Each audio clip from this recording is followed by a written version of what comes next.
하나님 감사합니다. 명절을 눈앞에 두고 우리 가운데 하나님의 말씀을 듣고자 모였습니다. 가을이 다가왔고 참 좋은 시간들이기에 주께 더 집중하는 시간이 되고 있음을 또한 고백합니다. 오늘 또 마음을 활짝 열고 주님께 나온 우리 사랑하는 지체들에게 주께서 음성을 들려주시고 그리고 하나님께서 하시는 그 말씀에 약속의 말씀을 부여잡음으로 주께 더 가까이 나아가는 주께 더 깊이 나아가는 귀한 시간, 귀한 예배 될 수 있도록 특별히 오늘 참석한 모든 지체들에게 하나님의 그 굳건한 오른팔을 보여주실 것을 믿사오며 살아계신 예수님의 이름으로 기도합니다. 아멘. 네, 오늘 참된 사랑이라는 점을 가지고 말씀 나누겠습니다. 사랑장이죠. 너무 많이 회자되는 부분이라 모르지도 않으실 것 같고 제가 뭐 덧붙일 얘기도 없을 것 같고 1년에 한 번 정도는 목사님께서 사랑 좀 하라고 하는 설교 가운데 다 들으셨기 때문에 저도 할 얘기가 별로 없긴 합니다. 그리고 오늘 또 조별 모임이 있으니까 이제 마칠까요? 그러면 좋겠지만 저 그러지 않을 거 잘 알고 계실 것 같습니다. 그래서 그냥 본질적인 얘기만 저도 좀 전하고요. 빨리 마칠 수 있도록 해보겠습니다. 여러분 기생충이라는 영화가 이제 아카데미에서 이제 상을 받았었죠. 벌써 이제 몇 년 된 얘기입니다.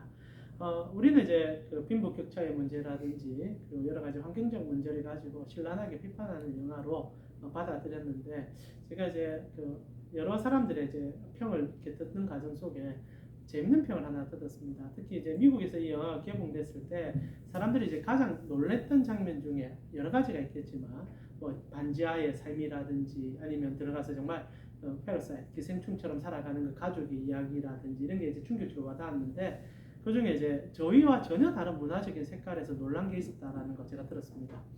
어떤 것에 이제 특히 미국 사람들이 놀랐냐면 여러분이 영화를 보셨습니까? 워낙 그 유명한 영화니까 보신 분도 계시고 안 보신 분도 계시겠지만 그 부부 이제 보면 이제 부자 가정에 이제 송강호로 대표되는 가족 전체가 이제 기생을 하는 내용 아닙니까? 그 중에 이제 그 조여정과 함께 이제 가족 그러니까 부자인 부부가 나옵니다. 근데 이제 한 영화가 이제 중반쯤 될 때 이제 그 부부가 이제 딴 데 이제 갔다는 얘기가 있어서 기생충이라고 부를 수 있는 그 송강호 가족들이 그 집에 와서 이제 난리가 안 납니다. 난리가 나가지고 막 놀고 막 하고 있는데 갑자기 이제 부부가 집에 들어오게 되죠. 그래서 전부 이제 테이블 밑에 막 숨는 장면이 있습니다. 그때 이제 그 이제 부잣집에 원집에 있는 부부가 둘이서 이제 사랑을 하게 되거든요. 그 장면이 나옵니다. 미국 사람들이 그게 너무 충격적이었다는 거예요. 왜 충격적이냐? 성적 외골적인 묘사가 있어서 충격적인 게 아니라 부부가 성행위를 하는 것을 영화에서 다뤄줬다는 게 너무 충격적이었다는 겁니다. 저게 이해가 잘 안 가는 그게 왜 충격적이지라고 생각해 보니까 미국 영화의 거의 8, 90%가 부부가 성행위 하는 내용을 나오지 않습니다.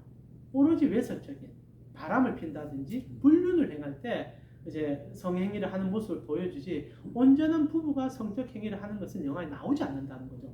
나아가 워낙 이혼율이 높은 사이이기 때문에 그 나이에 부부가 그렇게 정말 애정 행각을 한다는 자체도 생소하게 다가왔다라는 얘기를 들었습니다. 이게 그냥 흘러가는 얘기라 굉장히 공신력 있는 얘기에서 전달을 해준 얘기죠.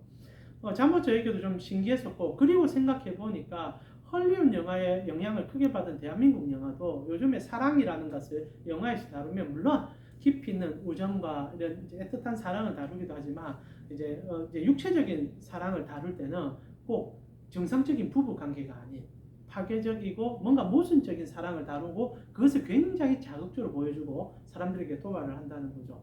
그러다 보니까 오늘 한국 사람들에게도 그렇지만 전 세계적으로도 이 사랑이라는 단어가 육체적인 관계 그리고 자극적인 만남 그러면서 내 감정의 요동침을 표현하는 단어처럼 느껴질 때가 많은 것 같습니다.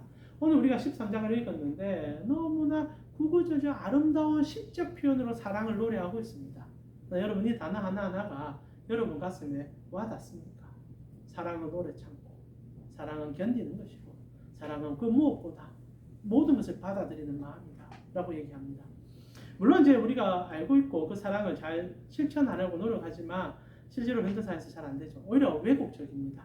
여러분 그래서 오늘 설교 가운데 여러분에게 질문 하나 던지고 싶습니다. 여러분에게는 사랑은 어떤 형태의 단어로 정립이 되어 있고 어떤 식으로 이해되고 있습니까? 여러분은 사랑을 어떻게 이해하십니까? 워낙 광범위한 단어이기 때문에 사랑을 정립할 수는 없을 거라고 생각합니다. 그래서 제가 조금 더 좁혀드리겠습니다. 여러분은 좋아한다는 것과 사랑한다는 것의 차이를 혹시나 두고 계십니까? 그 차이가 있습니까? 사실 오늘날 좋아하는 것이 조금 더 커지면 사랑하는 게 되는 거예요. 오늘날 사랑한다는 감정은 구분이 없습니다.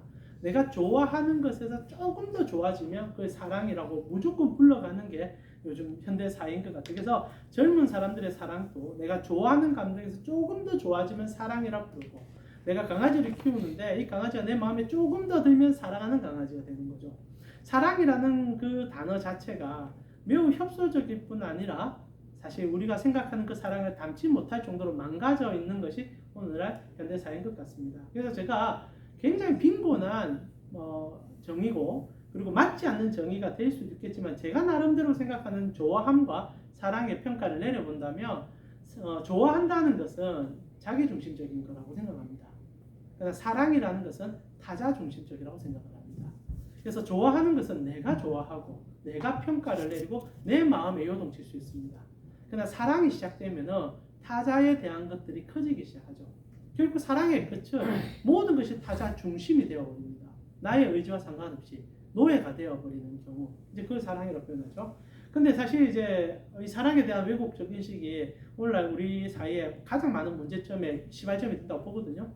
최근에 이제 우리 선생님들이 너무 고통스럽게 이제 힘들어하고 있습니다. 그래서 조금 걱정이 돼요. 너무 많이 자살을 하시니까. 이게 하나의 이제 아마 본인의 감정에 의한 주위에 이제 여러 가지 이제 상황에 따라서 같이 폭발하는 것 같은데, 그만큼 이제 학부모들이 왜곡된 사랑을 보였기 때문에 부모들이 지금 문제가 생기잖아요. 제가 저번에 설교할 때도 오은영 우리 선생님께서 너무 좋은 강의를 해주셨지만, 금쪽 같은 내 새끼가 한마디 때문에 부모들이 전부 내 새끼는 금쪽 같아야만 된다고 생각했고, 사랑이잖아요. 자식을 한 무한한 사랑이지만 사실 사랑이 아닌 좋아함이라고 좀 평가하고 싶죠. 자녀를 배려한 게 아니라 내 감정에 내 자식이 상처를 받은 것이 내가 상처를 받았다는 잘못된 인식으로 인해서 물론 다 그렇게 평가할 수 없지만 선생님에게 가서 자기의 폭력을 행하고 선생님에게 어려움을 주므로 지금 교권이 다 무너지는 이런, 물론 이제 여러 가지 이제 시대 흐름에서 그럴 수밖에 없는 현상적 근거도 있겠지만, 사랑에 대한 왜곡이 오늘날 가장 기본적인 교단에서부터 가정까지 파괴적인 현상이 일어나고 있다는 거죠. 자, 그러하기에 제가 나누고자 말씀드릴 수 있지만, 오늘날은 사랑이라는 정의가 왜곡되어 있을 뿐 아니라 아까도 말씀드린 것처럼 내가 조금 더 좋아하는 감정 안에서 머무르기 때문에 실제로 사랑이 없습니다. 오늘날 사랑을 찾을 수가 없습니다. 실제로 사랑이라는 것은 자본화되었습니다. 돈으로 사랑을 사고 돈으로 사랑을 표현하고 돈의 가치가 떨어지면 사랑이 없어지는 시대, 그게 오늘날이 아닌가 싶기도 합니다. 그런데 오늘 바울은 사랑을 외치고 있다는 거죠. 그리고 굉장히 본질적인 사랑을 외쳐주고 있다는 겁니다. 자, 그러면 여러분, 사랑이 뭡니까? 진짜 사랑이 뭡니까? 저는 그래서 사랑이라는 것은 내 감정에 충실하지 않아야 된다고 생각합니다. 결국 사랑이 왜곡되는 것은 내 감정에 너무 충실하고 내가 너무 무언가를 했기 때문에 문제가 생기는데, 그래서 성경은 처음에 가장 기본적인 사랑의 단계를 우리 감정을 배제시켜 버렸습니다. 혹시 아십니까? 첫 사랑이 언제 시작됩니까? 물론 하나님과 우리 사이에 아담을 지으면서 사랑이 시작됐지만, 인간 사이의 시작은 어떻게 시작됩니까? 계약관계로 시작되거든요. 이제 잘 아시듯이 물론 이제 또 아담이 하와를 필요성에 의해서 요청을 하게 되지 않습니까? 모든 만물을 하나님께서 쌍으로 만들어 주셨는데 인간만 남자를 만드셨잖아요. 그래서 그러니까 한 반쪽이 없음을 깨닫게 해주고, 그리고 하나님께서 아담을 재운 다음에 이 갈비뼈를 빼가지고 만들게 되잖아요. 갈비뼈를 뺐어요. 여러분, 갈비뼈를 왜 뺍니까? 그래서 한때 이상한 말이 있었어요. 남성은 갈비뼈가 짝이 하나가 모자라다 이런 그런 얘기 안 들어봤습니까? 제 중일학교 때 교회 교육을 받아가지고 그래 내가 20대 때까지 그런 줄 알았거든요. 사기고 교회가 얼마나 비과학적이고 엉뚱한 행동을 하는지 그런 게 아니죠. 그러나 이게 이제 히브리적 관점으로 중심이라는 뜻이죠. 동등됨, 나와 같다는 존재의 형을 두고 여성을 만들었단 말입니다. 그리고 하나님께서 창세기 2장에 계약관계로 몰아갑니다. 언약해라. 나를 중심으로 언약해라. 이게 우리 이제 결혼식 있는 형제도 있는데, 우리 믿음의 자녀들은 하나님 앞에서 언약의 결혼식을 하잖아요. 그러면서 성경이 무슨 얘기합니까? 이제 한 몸이 된다는 얘기를 합니다. 자, 재밌는 게 뭐냐면 성경에서 그 사랑을 표현하는데 계약과 언약을 통한 한 몸됨을 굉장히 중요하게 여긴다는 거예요. 이게 왜 중요하냐? 내 감정으로 사랑을 하게 되면은 문제가 생기거든요. 여러분 우리가 사랑하면은 그 사랑을 지킬 만한 능력이 되면 문제가 안 되죠. 하나님은 계약할 필요가 없어요. 하나님은 사랑 그 자체니까. 그러나 우리는 우리 따라서 우리 마음에 따라서 사랑이 되다가도 깨어지기도 하고 깨어졌다고 다시 되기도 하는 게 우리이기 때문에 우리 자신에게 신뢰성을 두면 안 됩니다. 그래서 참 재밌게도 부부 관계가 보통 이제 촌수로 따지면 무촌이잖아요. 그리고 이제 자녀가 1촌이 되고 2촌, 3촌, 4촌 이렇게 가게 되는데 부부인 무촌은 실제적으로 단순히 감정으로 연합을 안 시킵니다. 언제나 묶어놔요. 이게 사회법이든 종교법이든 무엇이든 묶어놓습니다. 왜? 신뢰할 수가 없기 때문에. 다른 말로 표현하면 사랑이라는 것은 뭔가 확실한 계약적 관계 속에서 이루어질 가능성이 높아야 된다는 얘기죠. 자, 이러면 사랑이 싫어집니다. 그게 어떻게 사랑이냐? 사랑은 진짜 사랑하는 거 사랑 아니냐? 아니에요.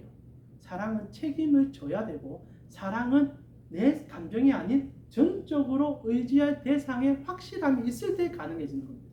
그러나 이제 부모 자식 관계는 다르죠. 혈연적 관계로 사랑을 하기 때문에 그거는 좀 다른 관계로 생각하셨지만은 가장 기본적인 남녀 사이의 사랑은 사실 계약 관계로서의 사랑을 지켜나가는 게 맞다고 생각합니다. 그게 성경적이에요. 자, 제가 이 얘기를 왜 하느냐? 오늘 사랑과 이게 무슨 상관이 있느냐? 하나님이 그래 해주셨기 때문입니다.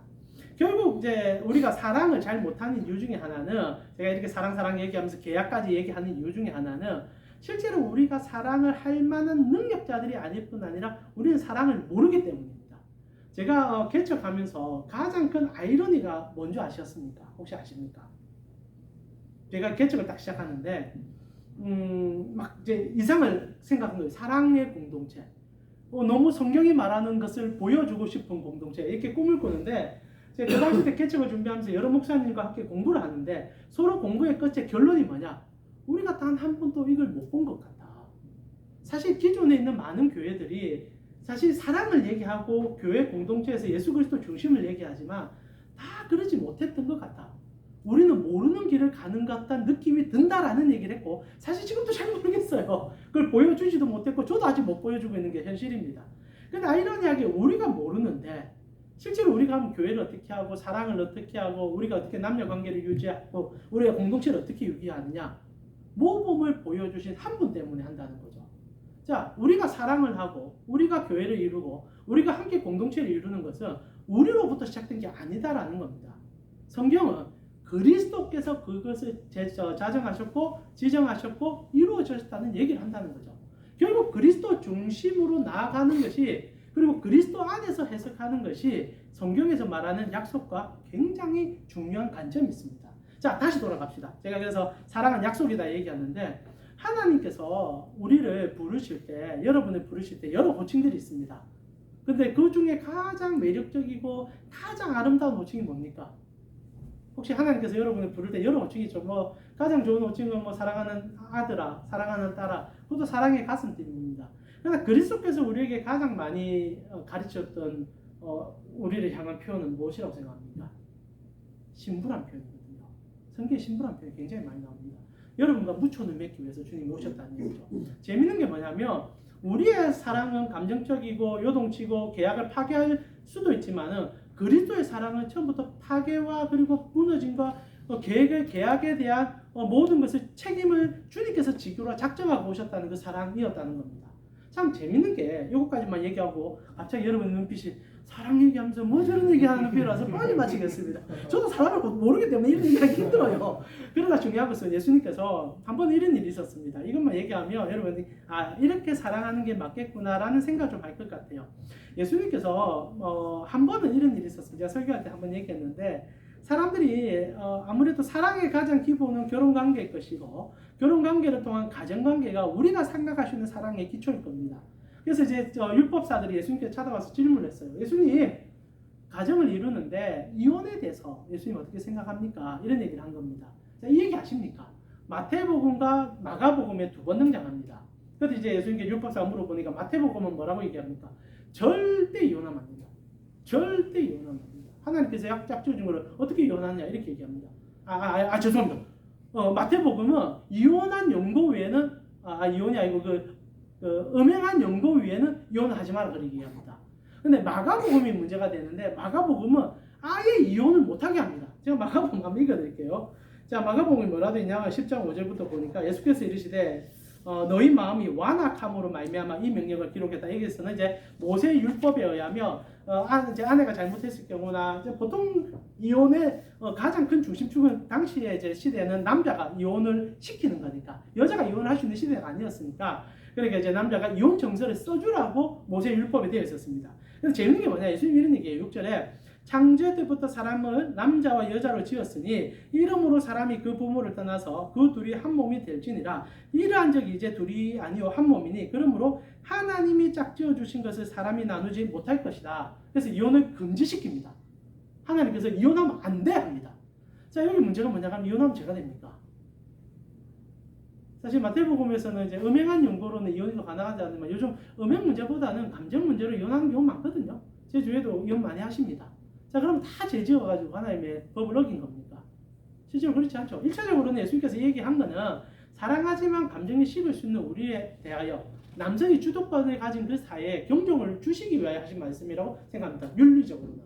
그래서 남성 중심적인 이혼 상황을 막기 위하여 주님께서 하지 말라고 얘기한 거죠. 그러나 실제로 이 말을 하시고 예수님 십자가 바로 지시거든요. 영적으로 우리가 해석한다면 사랑의 모범을 보여주기 위해서 이 말을 했다는 게 저는 더 와닿습니다. 사랑은요, 대상을 계약 관계 속에서 그 대상을 끝까지 지켜주는 것을 생각합니다. 그래서 예수님께서 계약을 우리와 맺으셨어요. 피로 계약을 맺으셨지 않습니까? 십자가에서 우리 죄값을 그분이 언약 관계 속에서 씻어주셨습니다. 그러고 나서 우리가 어떻게 됩니까? 결혼을 하게 되는 거죠. 이게 성경에서 끊임없이 예수님의 입을 통해 증거되는 겁니다. 너희가 나의 신부인데 너희는 벌써 사실 다른 사람들의 신부가 되어 있다. 죄와 죽음에. 그래서 내가 너희를 돈 주고 사가올 거야. 몸값이라 표현하는 예수의 피값입니다. 그래서 피를 주고 아내를 사가오는 거죠. 그걸 잘 표현한 게 호세아서입니다. 그래서 예수님께서 우리를 사셨어요. 그리고 나서 당신의 죽음으로 우리를 씻어주고 결혼을 했단 말입니다. 그리고 나서 하는 얘기가 이거예요. 나는 내 아내를 절대 버리지 않는다. 너희가 나를 싫어해서 떠나고 너희가 나를 미워해서 떠나도 나는 내 사랑을 가지고 끝까지 너희를 찾아갈 것이다. 그래서 나에게는 이혼이 있을 수가 없다. 그 얘기를 하는 거죠. 자, 결론입니다. 사랑은 어디서 찾아야 될까요? 오늘날 우리가 생각하는 여러 환경, 5년 박사님 강의 너무 좋아요. 그러나 그것의 왜곡이 또 드러났습니다. 또 누군가가 사랑을 얘기해 줄 것이고 우리는 거기에 관심을 가져서 또 그 방법을 할 겁니다. 사회적 문제가 일어날 겁니다. 그러나 문제 안 일어날 수 있는 딱 한 가지 방법. 피값으로 언약을 맺어 끝까지 책임져주는 그분을 바라볼 때 사랑은 완성이 된다는 거죠. 여러분 사랑하고 싶습니까? 예수 사랑하셔야 됩니다. 아니 사랑 못합니다. 우리는. 내가 사랑받고 있으면 아시면 됩니다. 제가 정말 알게 된 것 하나는 본 사람을 보지 못한 사람은 이길 수 없다는 거예요. 그리고 경험한 사람을 경험치 못한 사람은 못 이겨낸다는 겁니다. 동일합니다. 사랑은요. 진짜 경험한 사람이 할 수 있는 거예요. 그리고 그 사랑의 경험은 예수 그리스도 그분 외에는 없습니다. 하나님이 사람을 위하여 죽어주신 그 사랑, 그리고 핏값으로 우리를 사주셔서 언약 맺어준 그 사랑, 그리고 내 신분은 절대 빼앗기지 않겠다고 말하는 확고한 약속의 하나님, 그분을 아는 만큼 오늘 바울이 얘기하는 이 모든 사랑은 실제적으로 이루어지죠. 다시 한번 말씀드리지만 내가 주도적인 사랑을 하면요 이혼할 수밖에 없고요, 미워할 수밖에 없고요, 부녀질간에도 잘라낼 수밖에 없습니다. 얼마 전에 이 얘기 할게요. 저희 교회 청년 이제 먼지로 가서 이제 못 오는 친구가 하나 있는데 아버지가 돌아가셨다는 얘기를 갑자기 들었어요. 아버지가 진짜 잔혹했거든요. 늘 폭력을 행하고 음주에 자녀는 이제 돈 나는 구속밖에 되지 않는다고 생각하는 아버지였는데 그 아버지가 이제 그래도 이제 우리 청년들이 아버지 잘 섬기고 싶어가지고 요양병원도 보내드리고 했는데 아버지가 뛰쳐나와서 또 술 먹으러 갔습니다. 근데 얼마 전에 이제 돌아가셨는데 어떻게 돌아가셨느냐, 단칸방에서 죽은 지 2주일 만에 발견된 거예요. 사랑하고 싶어도 할 수 없는 게 우리고, 사실 사랑한다지만 왜곡된 게 우리고, 부모 자식도 사랑을 못합니다.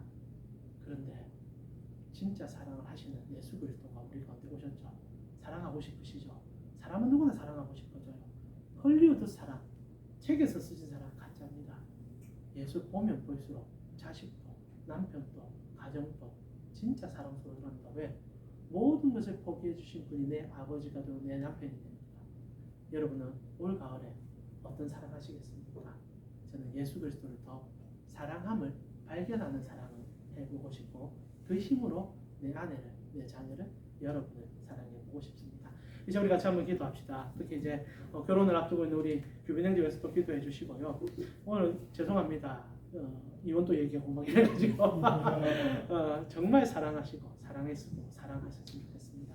예수 그리스도의 사랑을 마음껏 느끼는 여러분의 가정이 되셨으면 좋겠어요. 이 시간 주님이 나에게 보여주신 그 계약적 사랑, 그래서 그 계약을 주님께서 스스로 지키기 위하여 피를 흘리셨고 피를 다 팔아가지고 그 돈으로 바꿔서 우리 사와주셔서 깨끗이 씻어주고 그리고 반지 끼워주고 영원한 언약 맺어줘서 나는 너를 절대 버리지 않는다고 약속하신 부분은 지금도 그 약속을 지키고 있습니다. 근데 하나님, 나는 어지도 그지도 환경과 여건에 따라 모른다 할 때가 참 많았습니다. 이 시간 다시 한번 말씀 속에서 나를 향한 사랑을 듣습니다. 이제 우리 같이 이렇게 기도합시다. 사랑은 나 혼자가 아닙니다. 주님, 내가 예수님의 사랑을 더 알기 원하고 그 사랑을 쫓아감으로 그 사랑의 사랑꾼이신 예수님 안에 녹아들어가 내 주위에도 그 사랑을 가늘적이라마 보여주시는 용기를 얻는, 그래서 먼저 사랑받는 은혜, 사랑을 펼치시는 은혜가 내 안에 이루어지게 해달라고 우리 함께 기도하고요. 이 가을에 주님 더 사랑하는 우리 되게 해달라고 함께 기도했으면 좋겠습니다. 같이 기도드리겠습니다. 하나님 감사합니다. 오늘도 우리 사랑하는 캔커 선교 지체들과 함께 13장 우리 고린도전서 13장 가장 아름다운 사랑에 대해서 나누었습니다. 그러나 아무리 이렇게 해결된 단어들을 조합해도 우리의 사랑은 미흡하고 우리의 사랑은 끊기고 그리고 하고 싶어도 하지 못할 때가 참 많은 것을 고백합니다. 부모 자식도 그리하고 특히 부부는 더더욱 그리했음을 고백합니다. 그런데 오늘 깨닫습니다. 내가 하려고 했던 사랑이 아니라 우리 주님이 나에게 먼저 보여주신 사랑을 봐야만 하는 것이 우리의 사랑임을 깨달았습니다. 하나님, 우리 사랑하는 캠프 선교 지대 이 가을에는 나에게 무한한 사랑을 부어주시고 우리를 신부로 삼아주신 예수 그리스도의 사랑에 더 집중하는 시간이 되었으면 좋겠습니다. 그래서 사랑을 충만하게 받아서 그 사랑을 흘려 넘쳐나게 될 수 있는 우리가 될 수 있도록, 아버지, 독이 터져서 넘쳐나는 그 은혜가 우리 속에 있을 수 있도록, 아버지, 이 캠프 선교 우리 모든 지체들과 하늘로부터 주는 사랑을 마음껏 만끽 하는 이 가을이 될 수 있도록 인도하여 주옵소서. 주님 감사합니다. 오늘 고린도전서 가장 아름다운 장 13장을 들었습니다. 그러나 문자적으로 아름답고 시적 표현으로 되어 있지만 오늘날 자본화된 사랑 속에는 이 단어는 힘을 잃어버린 지도 오래고 이런 사랑을 찾기조차도 힘듦을 압니다. 이것은 교회 안에서, 성도 안에서, 그리고 내 안에서도 그리함을 압니다. 그런데 하나님, 우리로 이 사랑을 찾게 하지 아니하시고 이 사랑을 전부를 먼저 보여주신 우리 예수님이 내 남편이요, 내 사랑이요, 내 전부임을 기뻐합니다. 나는 못합니다. 나는 잘 못합니다. 그러나 끊임없이 나에게 그 사랑을 보여주시는 예수님, 올 가을에는 그 예수님께 매어 달려서 내가 먼저 사랑받고 있음을 깨닫고 그리고 내 가정의 주인이 주님임을 알아 내가 주님을 통하여 사랑하게 해주실 것을 믿고 그리고 우리의 공동체도 그리스도 안에서의 사랑을 하게 하실 것을 또한 믿으며 그리함으로 통하여 인내하고 사랑하는 것이 내가 하는 것이 아니라 주님이 나에게 해줬기 때문에 그 사랑이 너무 겨워서 할 수밖에 없는 자리까지 갈 수 있는 우리 모두가 될 수 있도록, 그래서 진짜 사랑을 맛보아 알고 세상이 헛되게 말하는 사랑의 경종을 올릴 수 있는 우리 모두가 될 수 있도록 인도하여 주시옵소서. 지금은 우리 주 예수 그리스도의 은혜와 하나님 우리 아버지의 무한하신 사랑과 성령님의 감화감동 교통케 하심이 사랑으로 오신 예수 그리스도 그분께 나아가길 원하는 캠코 선교의 지체의 머리 위에 지금부터 영원토록 함께 있을지어다. 아멘. 오늘 가을 사랑하시는 여러분 되셨으면 좋겠습니다. 광고 하나만 좀 드리겠습니다.